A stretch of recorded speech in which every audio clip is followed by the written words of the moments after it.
بسم اللہ الرحمن الرحیم الحمد للہ رب العالمین والصلاة والسلام علی سیدنا و مولانا محمد وعلی آل سیدنا و مولانا محمد وبارک وسلم۔ اللہم ارنا الحق حقا وارزقنا اتباعہ وارنا الباطل باطلا وارزقنا اجتنابہ۔ اللہم ارنا حقائق الاشیاء کما ہی ربنا زدنا علما وعملا واخلاصا یا رب العالمین۔ اللهم انصر أولياءك في مشارق الأرض ومغاربها، اللهم انصرهم على عدوك وعدوهم إنك على كل شيء قدير. اللهم فرج عنا وعن إخواننا في مشارق الأرض ومغاربها، اللهم نفس كربنا وكربهم وثبت أقدامنا وأقدامهم والطف بنا وبهم يا أرحم الراحمين يا رب العالمين۔ اچھا جی، اس مضمون کو دیکھ رہے ہیں طلبہ بھائی کے فیمنزم روایتی معاشروں میں سرمایہ دارانہ جبر کے پھیلاؤ کا اعلی کار ہے۔ تو پہلا پیراگراف دیکھا تھا،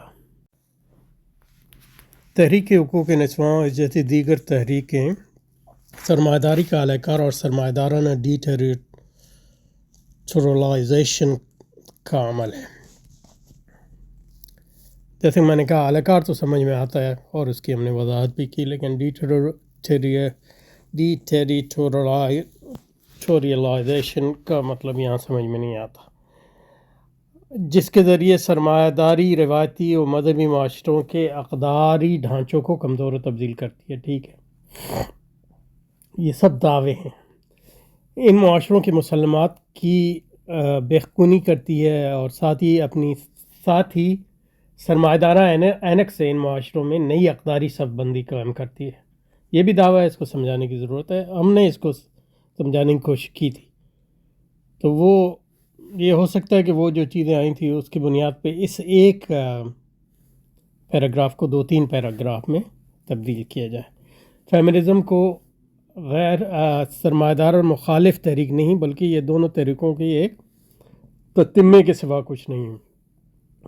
اس کو بھی اور پھر جو ہے اس میں جو ہے 2 طرح کے جو فیمنزم کا سرمایہ داران ممالک کے اندر تو ایک مزاحمتی رول ہے، اینٹی کیپٹل تو نہیں ہے وہاں بھی، لیکن ایک مزاحمتی رول ہے، جیسے مزدور تحریک کا ایک مزاحمتی رول ہے۔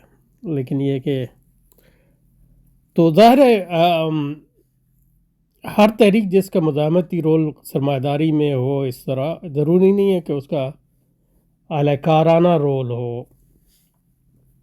ہمارے ممالک میں اب مزدور تحریک جو ہے وہ مزاحمتی رول ہے، ہمارے ممالک میں وہ سرمایہ داری کے فروغ کا بھی سبب بن سکتی ہے اور سرمایہ داری کی بے خونی کا بھی سبب بن سکتی ہے۔ یہ ڈیپینڈ کرتا ہے کہ ہم مزدوروں کو جو ہے سرمایہ دارانہ بنیادوں پر، یعنی سرمایہ دارانہ عدل کے لیے آرگنائز کریں گے یا اسلامی بنیادوں پر ان کو آرگنائز کریں گے۔ تو اس لیے جو ہے کون سی تحریک مزاحمتی ہے یہ ہو سکتی ہے، اس طرح کی چیز فیمنزم کے ساتھ نہیں ہو سکتی۔ تو ہر چیز کو جو ہے انڈیویجول لینے کی ضرورت ہوتی ہے۔ مطلب یہ ہے کہ جو سطحی فکر ہوتی ہے وہ ایک بات مثلا لے کے فیمنزم جو ہے وہ سرمایہ داری کے اعلی کار ہے، تو پھر مزدور تحریک بھی سرمایہ داری کے اعلی کار ہوگی؟ نہیں، مزدور تحریک جو سرمایہ داری کی بھی اعلی کار ہو سکتی ہے اور اس کے خلاف بھی اس کو استعمال کیا جا سکتا ہے اگر اس کی صف بندی اسلامی بنیادوں پہ ہو۔ اور فیمنزم کو کیوں نہیں کیا جا سکتا اور مزدور تحریک کو کیوں نہیں کیا جا سکتا، وہ اس کی جس طرح ہم نے جو ہے دونوں تحریکوں کی جو ماہیت ہے اس کو سمجھنے سے یہ بات سمجھ میں آتی ہے۔ تو ہر چیز جو سرمایہ داری میں اس کا ضروری نہیں ہے کہ وہ اس کو جو ہے غیر سرمایہ دارانہ جدوجہد میں اس کو استعمال نہ کیا جا سکے، لیکن یہ کہ استعمال جو اس کو کریں گے تو اس میں تمام احتیاطیں برتنی ہوتی ہیں اور اس کو ایک بالکل مختلف طریقے سے آرگنائز کرنے کی ضرورت ہے۔ تو وہ تو ایک فطری سی بات ہے، لیکن یہ عمومی جو سطحی سوچ ہے اس کے ساتھ یہ معاملہ ہے کہ وہ یہ مطلب ہم نے کہا یہ مغرب کے خلاف ہیں، تو کہیں گے یہ تم استعمال کر رہے ہو، یہ تو مغرب ہے، پارٹی بھی مغرب، وین گارڈ بھی مغرب، پلاننگ بھی مغرب، دس دیٹ، مزدور بھی مغرب وغیرہ وغیرہ. اور حقیقت میں کچھ بھی نہیں کر پائیں گے، ظاہر ہے مغرب کے تو اندر ہی رہتے ہیں، یعنی سرمایہ داری کے اندر رہتے ہیں، اس پہ وہ اس پہ جو ہے وہ مطمئن ہے. لیکن یہ کہ جب بھی اس کے لیے کوئی جدوجہد کی تھی، نہیں یہ تو اسلام نہیں ہے، یہ تو کمیونسٹوں سے لیا ہے، یہ تم نے لبرل سے لیا ہے. نہیں، ہر چیز کو جو ہے جزون لینا ہوتا ہے. اس لیے امام غزالی کا منہاج جو ہے وہ اہم ہے. اور یہ لوگ جو ہیں یہ ان کے جو ہے جو اسلامی تحریک میں ان کے جو اسلاف ہیں وہ یہ خوارج، جنہوں نے یعنی وہ مشرکین کو تو امان دے دیتے تھے، کیونکہ قرآن میں ڈائریکٹلی کہا ہے مشرکین کو امان دے دو تاکہ جو ہے وہ قرآن مجید سن سکے. لیکن مسلمانوں کا امان نہیں دیتے تھے، کہ وہ لکھا نہیں تھا، مسلمانوں کو قتل کر دیتے تھے، حتیٰ کہ 2 خلفاء کو بھی قتل کیا انہوں نے. تو یہ اس قسم کے جو ہے عقل کے اندھے لوگ جو ہوتے ہیں، مطلب وہ کہیں گے کہ یہ وہاں وہ استعمال ہوا ہے تو یہاں استعمال نہیں ہو سکتا. یعنی ریاست جو ہے یہ نہیں یہ تو مغربی چیز ہے. ہاں مغربی ریاست کے اندر رہنے میں ٹھیک ہے، لیکن ریاست خلاف جدوجہد کے نہیں یہ اسلامی ریاست نہیں، یہ مغربی ریاست. تو اللہ تعالیٰ اس قسم کے عقلی یعنی عقل کے اندھے پن سے بچا ہے، بے نوری سے.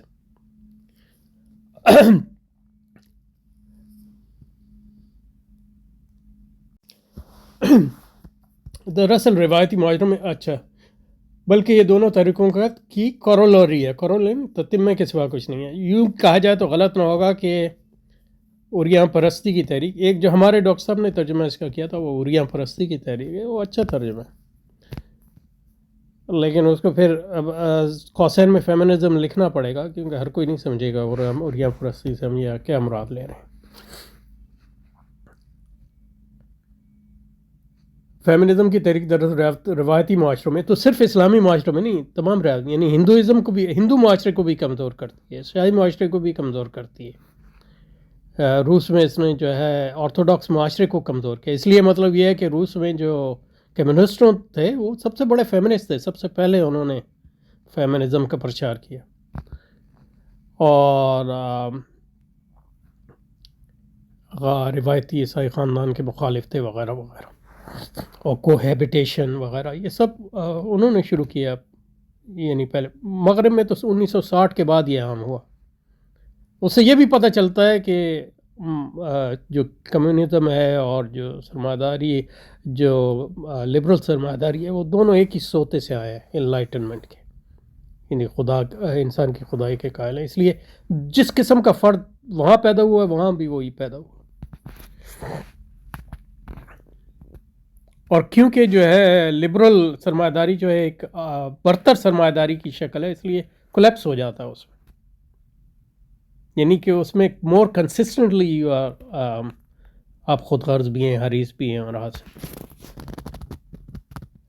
جبکہ کمیونزم میں خود غرضی پہ ایک حد ہے، مطلب آپ نوع انسانی کی جو حد ہے وغیرہ وغیرہ. تو ان دونوں طریقوں کے صرف یوں کہا جائے تو غلط نہ ہوگا کہ فیمنزم دراصل روایتی معاشروں میں سرمایہ دارانہ تعقل کی قبولیت اور عمومیت قائم کرنے اور سرمایہ کے دائرے کو پھیلانے کا ایک اعلی کار کے علاوہ کچھ نہیں. یہ تو ٹھیک ہے، لیکن ظاہر ہے یہ سب دعوے ہیں، اس کو بتانا ہوگا کس طرح ہے. میں اس کی طرف اشارہ کیا تھا پچھلی بار، آگے بھی کریں. فیمنزم استعلائی نظام کا خاتمہ نہیں ہے. استحصالی نظام سے مراد ہماری سرمایہ داری ہی ہے اور کوئی چیز نہیں. یعنی بعض لوگ کہتے ہیں کہ مطلب استحصالی نظام کو پہلے ختم کریں گے پھر اسلام آئے گا، یہ ظلم کو پہلے ختم کریں گے پھر اسلام. یہ بالکل غلط ہے. یہ پہلے آزادی تو لے آؤ پھر اسلام آئے گا. جب آزادی نہیں ہوگی تو اب اسلام پیدا. یہ اس سے کوئی آپ اسلامی تحریکیں نہیں لائیں گے، کہ جب آپ آزادی سے آپ کا نفس جو ہے آزادی اور ظلم کے غلط تصورات اور غلط جذبات سے مغلوب ہوگا تو وہ اسلام، یعنی ظاہراً آپ مسلمان ہوں بھی، لیکن جو معاشرہ ہے وہ اسلامی نہیں ہوگا، آپ کا باطن اسلامی نہیں ہوگا، حقیقت اسلامی نہیں ہوگی. اور جب ہم کہتے ہیں کہ سرمایہ داری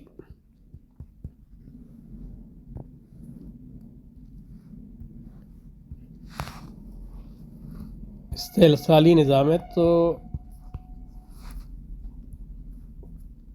اس میں استحصال صرف لوگ جو عموماً اس کو دیکھتے ہیں وہ استحصال جو ہے مثلا سرمایہ دار مزدور کا استحصال کرتا ہے، یا سرمایہ دارانہ ممالک غیر سرمایہ دارانہ ممالک کا استحصال کرتے ہیں، یا امیر جو ہے غریب کا استحصال کرتا ہے۔ یہ سب صحیح ہے، لیکن یہ سب ثانوی چیزیں، اور یہ کوئی اسلامی تنقید کی بنیاد نہیں۔ اصل چیز یہ ہے کہ سرمایہ داری استحصال کا دوسرا نام ہے۔ سرمایہ داری میں فرد اپنا استحصال سب سے زیادہ کرتا ہے، اپنے آپ پہ ظلم کرتا ہے، اپنے نفس پہ جو ظلم کرنے کا تصور ہے وہ صرف اسلام کے ہاں ہے، اپنے نفس پہ ظلم کرتے لوگ۔ صرف مزدور مظلوم نہیں ہے، سرمایہ دار بھی مظلوم ہے، ان کا اپنا نفس مظلوم ہے، کیونکہ اللہ کی بارگاہ سے راندہ درگاہ ہونا مظلومیت کی سب سے بڑا ظلم یہی ہے، اور سب سے بڑی مظلومیت اور سب سے بڑا استحصال یہ ہے۔ تو سرمایہ دار جب سرمایہ داری کرتا ہے تو اپنے نفس کا استحصال کرتا ہے، اور یہ بات اگر آپ نہیں جانیں گے تو سرمایہ داری کا مقابلہ نہیں کر سکیں گے۔ اس لیے ہم کہتے ہیں سرمایہ داری نہ اداروں کا نام ہے، نہ نظریات کا نام ہے، سرمایہ داری جو ہے روحانی مرض ہے بنیادی طور پر۔ تو اس لیے اس کا جو علاج ہے وہ تزکیہ ہے، لیکن تزکیہ جو ہے فرد کا ہو نہیں سکتا اگر معاشرے کا تزکیہ نہ ہو اور ریاست کا تزکیہ نہ ہو، کیونکہ فرد جو ہے معاشرے اور ریاست کے سیاق میں ہی تو پلتا بڑھتا ہے۔ یہ بات تو فیمنزم جو ہے دراصل ریاستی معاشروں میں سرمایہ دارانہ تعقل کی قبولیت و عمومیت کام کرنے اور سرمایہ کے دائرۂ کار کو پھیلانے میں کا ایک اعلی کار کے علاوہ کچھ نہیں ہے۔ تو یہ اس کو سرمایہ دارانہ تعقل کو سمجھانا چاہیے کہ سرمایہ دارانہ تعقل کیا ہے۔ سرمایہ دارانہ تعقل یہ حرص و حوث ہی ہے، حرص اور حسد، اور سرمایہ دارانہ تعقل یہ ہے کہ جمع کیا جائے برائے جمع کرنے، اور یہی معقول چیز ہے، اور یہی جو ہے آپ کا تعلیمی نظام سکھاتا ہے، یہی معاشرتی اقدار سکھاتی ہیں، اور یہی ریاستی پالیسی کا ہدف ہوتا ہے۔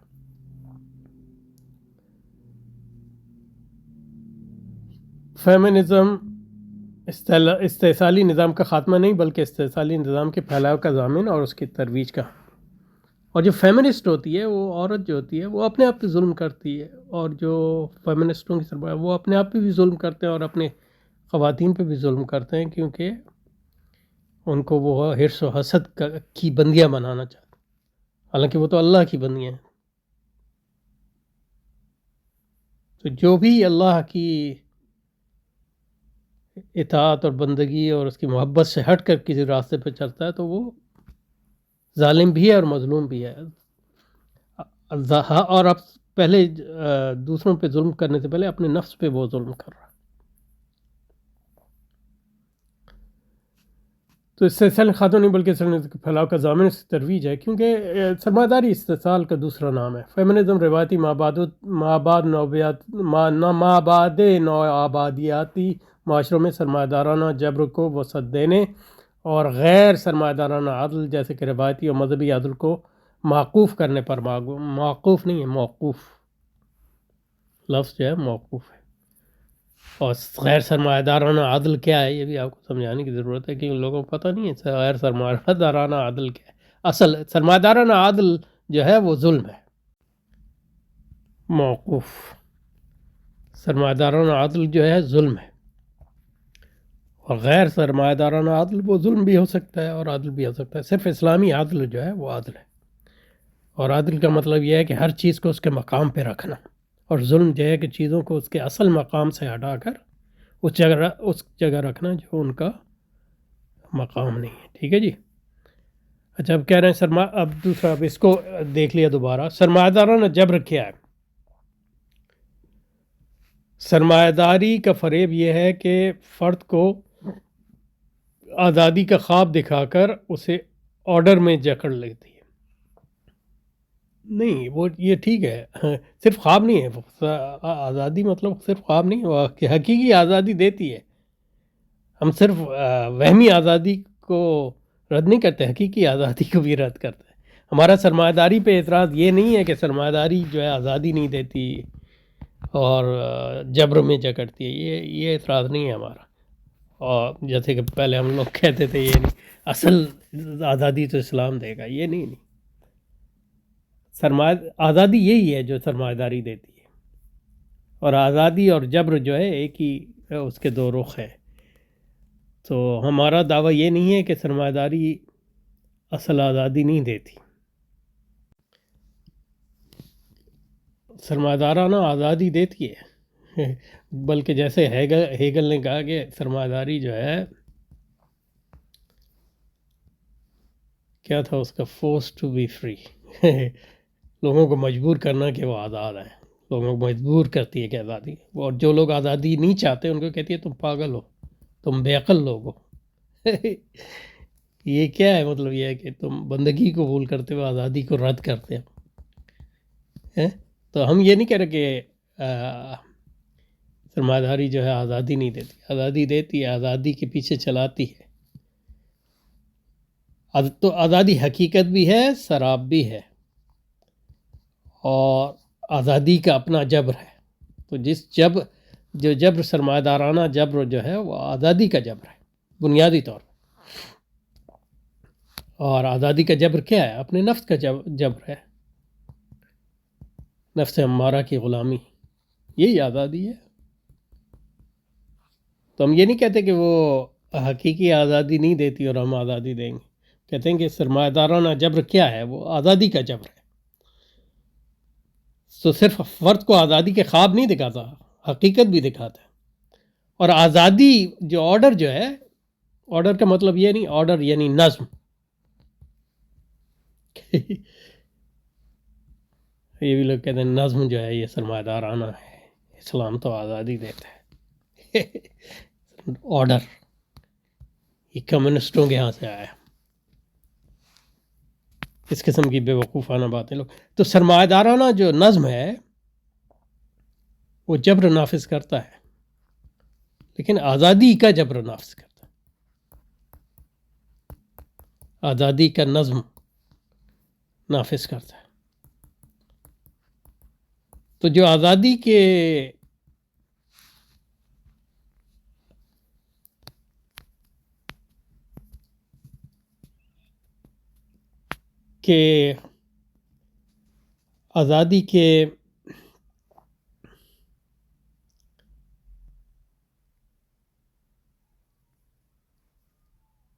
حقیقت کو قبول کرتے ہیں، وہ سرمایہ دارانہ جبر کو بھی اسی طرح قبول کرتے ہیں.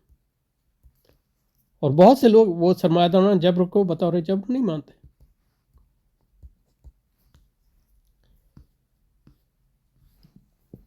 اسی طرح مطلب جو بندگی کو قبول کرتے ہیں وہ بندگی کے جبر کو بھی قبول کرتے ہیں، نظم کو بھی قبول کرتے ہیں، آرڈر کو بھی قبول کرتے ہیں. اور بندگی کے آرڈر، بندگی کو جب قبول کرتے ہیں تو وہ بندگی کے جبر محسوس نہیں کرتے. تو یہ صرف نہیں ہے کہ وہ آزادی کا خواب دکھاتے ہیں، وہ آزادی کی حقیقت بھی دکھاتے ہیں، لیکن آزادی جو ہے اس کا جبر بھی ہے، اس کے جبر میں جکڑتے ہیں. اور آپ کو حقیقت جو ہمارے حقیقت کا اصل رخ کے آپ بندے ہیں وہ پھر آپ نہیں دیکھ سکتے اس جبر کے. تو یہ خواہشات نفس کا بھی جبر ہے جس کو کہتے ہیں نا وہ. تو آزادی کیا ہے؟ اپنی خواہش کو پورا کرنا. لیکن اللہ نے فرمایا کہ جب لوگ اپنی خواہش کی بندگی کرتے ہیں تو وہ خواہش کو الہ بنا لیتے ہیں، خواہش کو الہ بنا لیتے ہیں. تو خواہش ان کو گائیڈ کرتی ہے، ان کی اپنی خواہش ان کو گائیڈ کرتی ہے. تو لوگ اسی کو آزادی کہتے ہیں، اور ہم اس کو جو ہے خواہشات کی بندگی کہتے ہیں. تو ہماری اس سے یہ مراد نہیں کہ وہ آزادی نہیں ہے، ہماری اس سے مراد یہ ہے کہ وہ حقیقت نہیں ہے، کہ حقیقت یہ ہے کہ انسان آزاد نہیں ہے، بندہ ہے اللہ کا. اس کے پاس یہ اختیار نہیں ہے کہ بندہ نہ رہے، نہیں، وہ بندہ یا اللہ کا بنے گا یا اپنی خواہش کا بنے گا یا کسی اور کا بنے گا، یہ اختیار ہے اس کا. چلیں یار رکتے ہیں، اس کو جاری رکھیں گے انشاءاللہ. سبحانک اللہم و بحمدک نشہد ان لا الہ الا انت نستغفرک و نتوب الیک. صلی اللہ وسلم علی سیدنا مولانا محمد وعلی آلہ سیدنا مولانا محمد وبارک وسلم. سبحان ربک رب العزت عما یصفون وسلام علی المرسلین والحمد للہ رب العالمین برحمتک یا ارحم. آمین آمین.